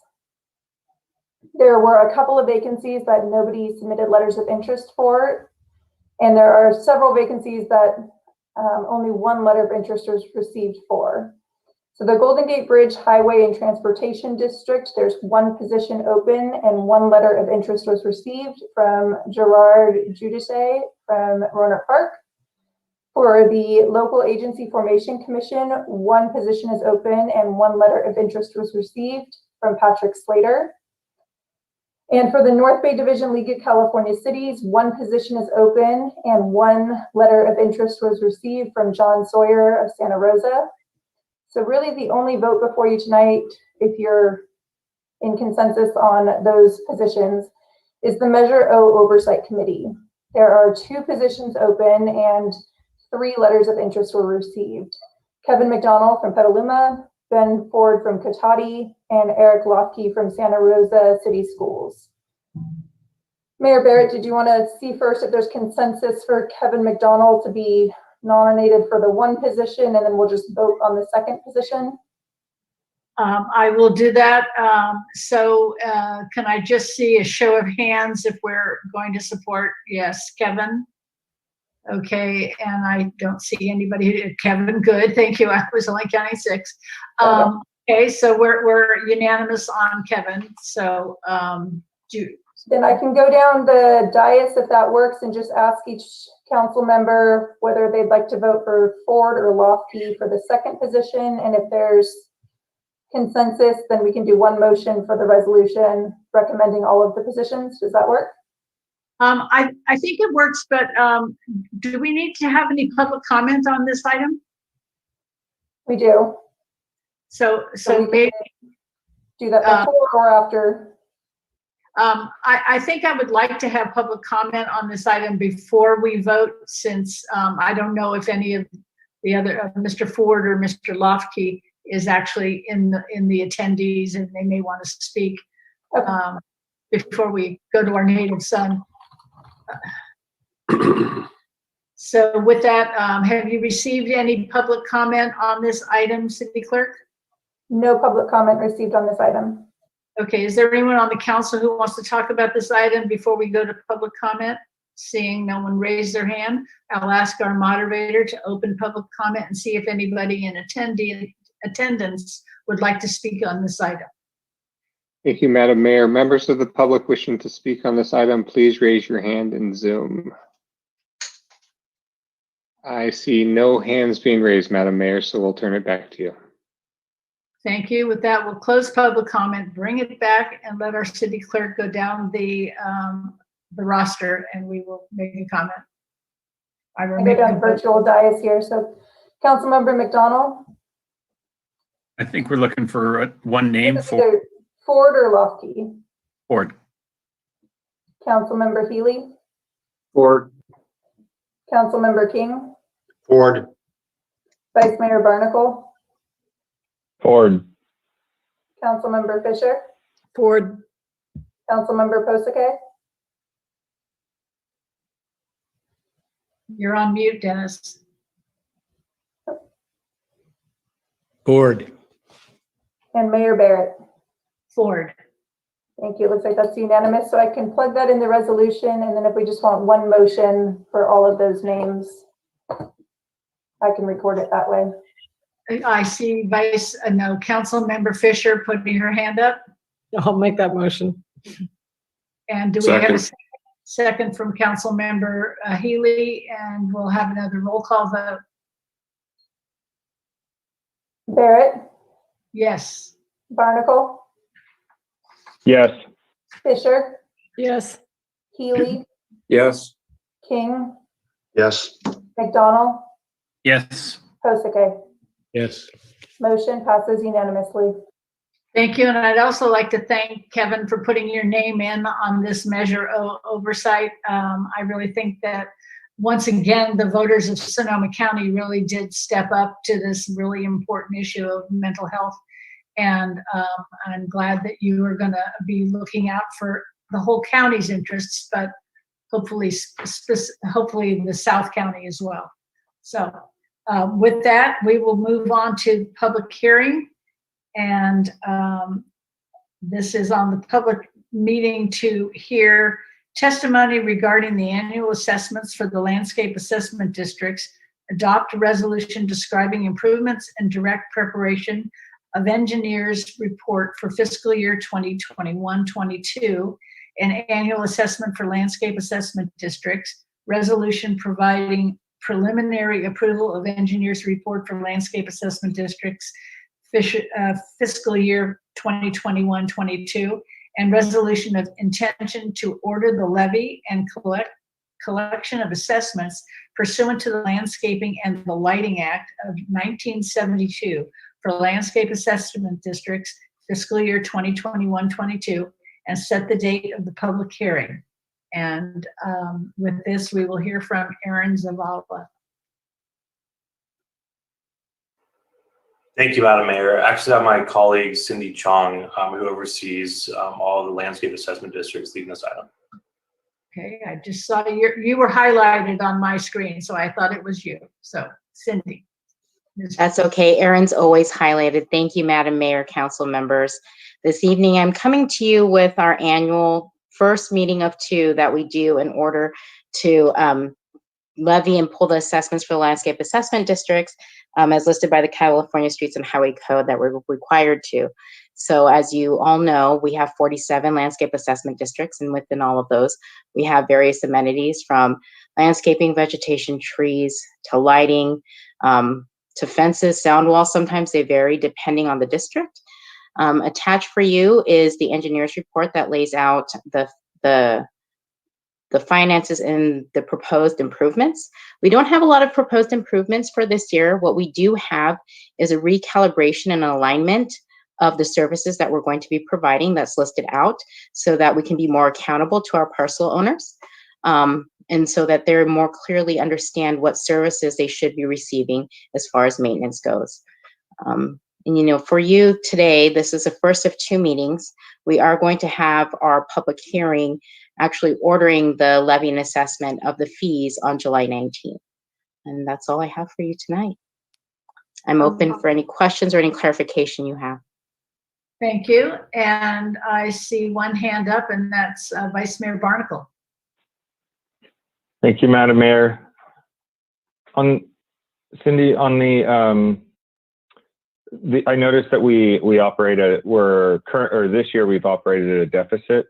Is that something that's normal? And are there certain LADs that are recurring where we're, you know, spending more time on them or more resources on them than we're receiving? So yeah, so when you look at the trends over the last few years, these LADs have been running towards the negative, unfortunately.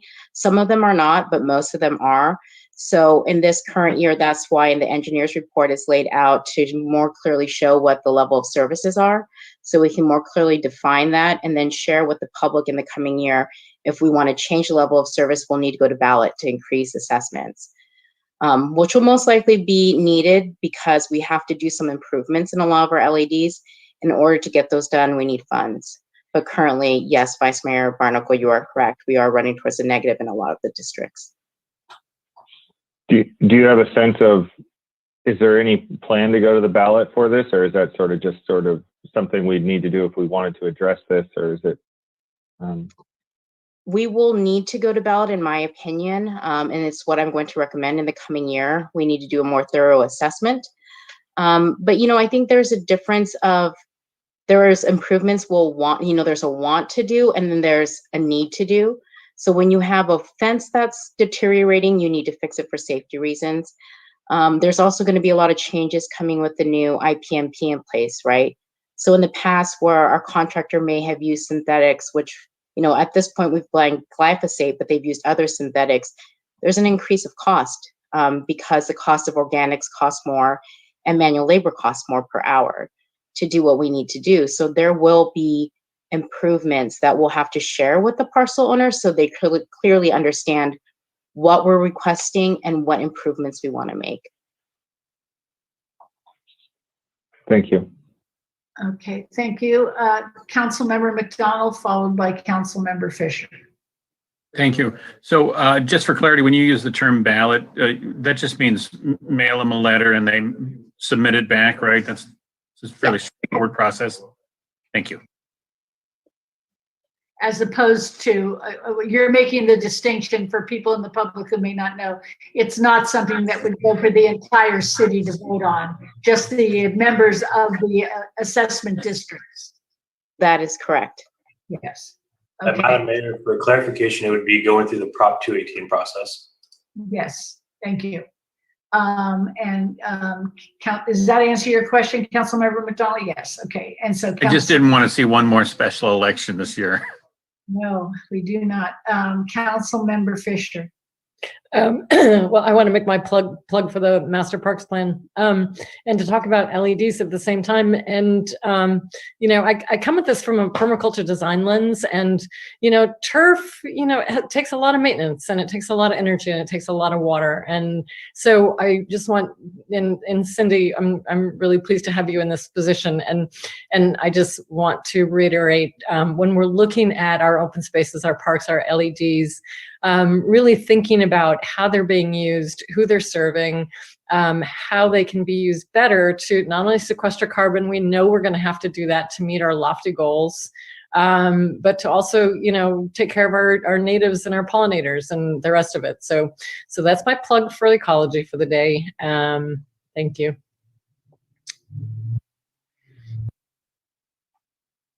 Okay, thank you very much. And so with that, we will look and see if there are no more questions, whether or not the city clerk has received any public comment on this item? Madam Mayor, no comments on this item.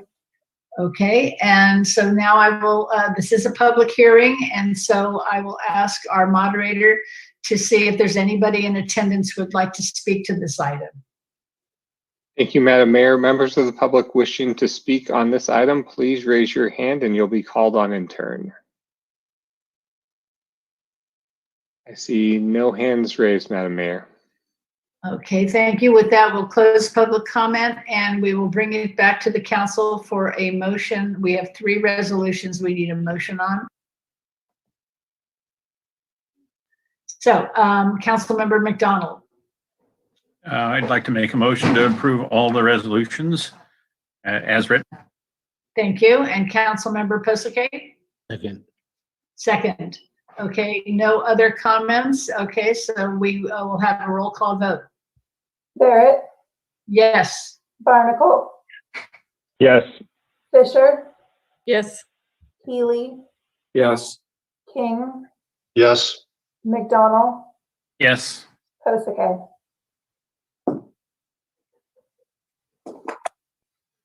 Sorry, Councilmember Posake, I did not hear you. Yes. Thank you. Motion passes unanimously. Okay, with that, thank you very much. With that, we are done with the business of the council, and we will adjourn for the evening, and we will be meeting next Monday for our workshop.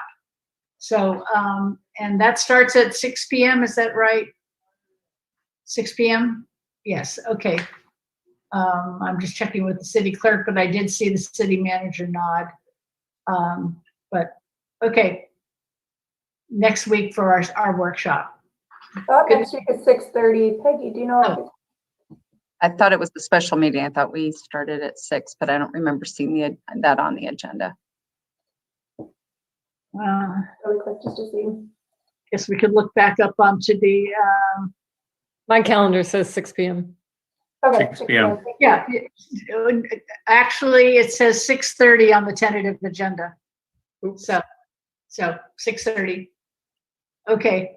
All right. Thank you, and we'll see you at 6:30 for Good night, the. all. Good night. Good night, everyone. Good night.